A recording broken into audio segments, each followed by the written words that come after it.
গুণোৎসৱৰ জৰিয়তে বিদ্যালয়সমূহৰ গুণগত মান উন্নত কৰাৰ ক্ষেত্ৰত আমূল পৰিৱৰ্তন সাধন হোৱাৰ চৰকাৰে ঢাকঢোল বজোৱাৰ সময়তে কলিয়াবৰত পোহৰলৈ আহিছে এক বিপৰীত ছবি।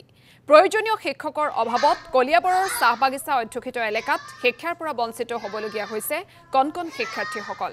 মাত্ৰ এজন শিক্ষকেৰে চলিছে পাঠদান প্ৰক্ৰিয়া।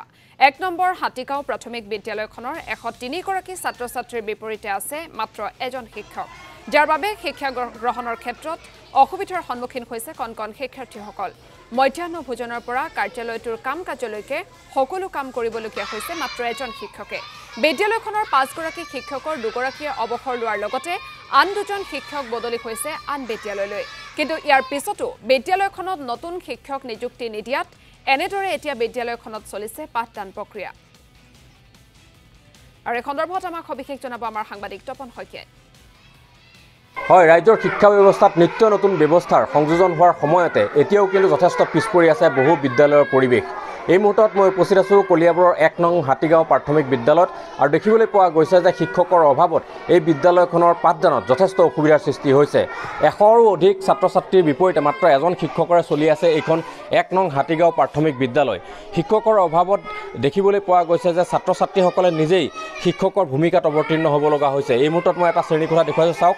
এনেদৰে এগৰাকী ছাত্ৰীয়ে এই মুহূৰ্তত পাঠদান কৰিছে আৰু বাকীসকল ছাত্ৰ ছাত্ৰীয়ে তেওঁৰ লগে লগে আওৰাই গৈছে, কাৰণ মাত্ৰ এগৰাকী শিক্ষকে এই বিদ্যালয়খন চলাই আছে আৰু ৬টাকৈ শ্ৰেণী এগৰাকী শিক্ষকে চলাব লগা হোৱাৰ বাবে এতিয়া ছাত্ৰ ছাত্ৰীসকলে নিজে এনেধৰণে পাঠদান কৰি নিজেই পঢ়িব লগা এটা অৱস্থা আহি পৰিছে। সহযোগী কেমেৰা পাৰ্চনে দেখুৱাব বাকীকেইটা শ্ৰেণীকোঠাৰ পৰিৱেশ কেনেধৰণে চলিছে, আমি সেয়াও দেখুৱাবলৈ চেষ্টা কৰিম। আৰু এইখন হৈছে কলিয়াবৰৰ ১ নং হাতীগাঁও প্ৰাথমিক বিদ্যালয়। এই বিদ্যালয়খনত ক মানৰ পৰা আৰম্ভ কৰি পঞ্চম শ্ৰেণীলৈকে ৫-৬টা শ্ৰেণী আছে, কিন্তু তাৰ বিপৰীতে দেখিবলৈ পোৱা গৈছে মাত্ৰ এগৰাকী শিক্ষকে এই বিদ্যালয়খন চলাই আছে। আনহাতে উল্লেখ কৰিব লাগিব যে গুণোৎসৱত কিন্তু এইখন বিদ্যালয়ৰ গ্ৰেড ইয়াৰ পূৰ্বৰ যিসমূহ বৰ্ষ আছিল সেই বৰ্ষসমূহত A+ আছিল আৰু এই বৰ্ষটো A+ গ্ৰেড লাভ কৰিছে। কিন্তু তাৰ বিপৰীতে ছাত্ৰ ছাত্ৰীসকলৰ যিটো সুবিধা সেইমতে কিন্তু এতিয়ালৈকে ইয়াত লাভ কৰা পৰিলক্ষিত হোৱা নাই। এই মুহূৰ্ততো এটা শ্ৰেণীকোঠা আমি দেখুৱাইছোঁ, চাওক।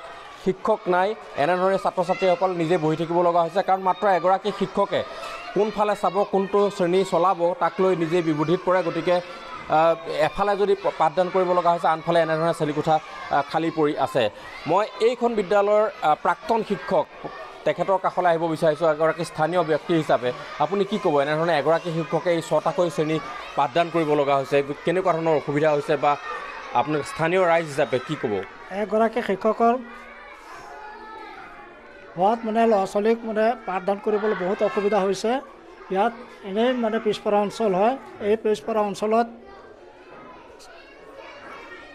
ছাত্ৰ ছাত্ৰীৰ অনুপাতে প্ৰত্যেকখন শ্ৰেণীত এজনকৈ শিক্ষক বা শিক্ষয়িত্ৰী লাগে, কিন্তু এতিয়া এজনেই আছে। আপুনি এখন বিদ্যালয়ৰ শিক্ষক আছিলে, অৱসৰ গ্ৰহণ কৰিলে। আপোনাৰ সময়ত কেইজন শিক্ষক আছিলে? আমাৰ সময়ত ৬জন আছিলে। এতিয়া মাত্ৰ এজনেই চলি আছে। এতিয়া বৰ্তমান তপন শইকীয়া, আপোনাক এই মুহূৰ্তত ধন্যবাদ জ্ঞাপন কৰিছোঁ। আপুনি বিদ্যালয়খনৰ শেহতীয়া পৰিস্থিতি আমাৰ দৰ্শকসকলক জনোৱাৰ বাবে।